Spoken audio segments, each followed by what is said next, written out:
hello guys की खबर সকলোৰে ভালনে বাৰু আজি মই এটা ধুনিয়া ৰেচিপি বনাইছো আহকচোন মোৰ ৰেচিপিটোলে আগবাঢ়ো এয়া মই লৈ লৈছো এফাল বন্ধাকবি ফাল মই ভালদৰে ধুই লৈ কাটি লম আৰু এইফালে আকৌ মই লৈ লৈছো এটুকুৰা সৰু বা টুকুৰাৰে মই কি বনাম জানে না মই বনাম সৰু সৰু ষ্টিক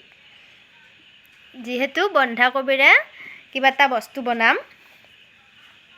এবাৰ মই ষ্টিক কেইডাল ভালদৰে কাটি লম সৰু সৰুকে এয়া এনেদৰে মই ষ্টিক কেইডাল কাটি ললো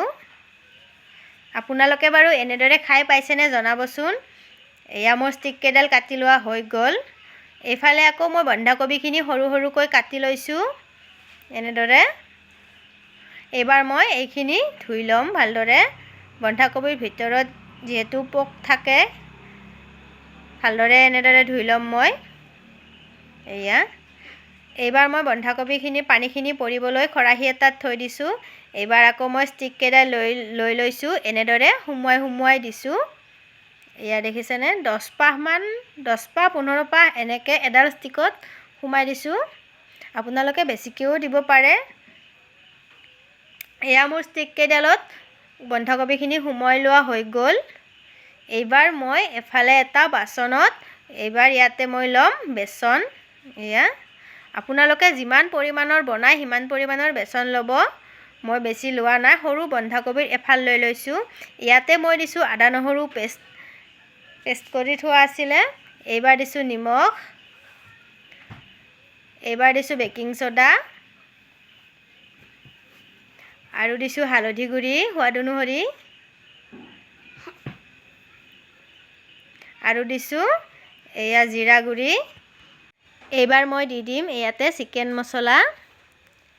আৰু দি দিম অকণমান গৰম মছলা পেকেটৰ এনেদৰে দি মই মিশ্ৰণখিনি ভালদৰে মিক্স কৰি লম এয়া এইফালে এইখিনি ৰেডি কৰি লোৱা হৈ গল আৰু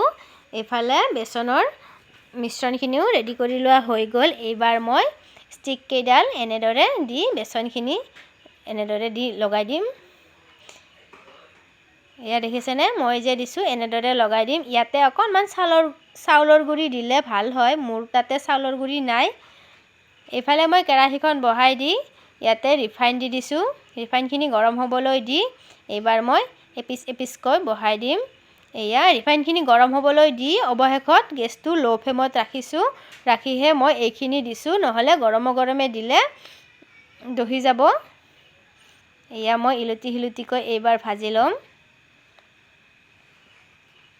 এয়া দেখিছেনে খাবলে বহুত টেস্টি হয় কেতিয়াবা এনেদৰে খাবলে মন যায় নহয় জানো কেতিয়াবা ঠাণ্ডা বতৰত কিবা স্পাইসি খাবলে মন যায় এনেদৰে বনাই খাই চাবচোন সঁচাই ভাল লাগে এয়া মোৰ কেবেজ ষ্টিক ৰেডি হৈ গল আপোনালোকেও এবাৰ ট্ৰাই কৰি চাব দেই আজিলৈ আহিছো ভিডিওটি চোৱাৰ বাবে বহুত ধন্যবাদ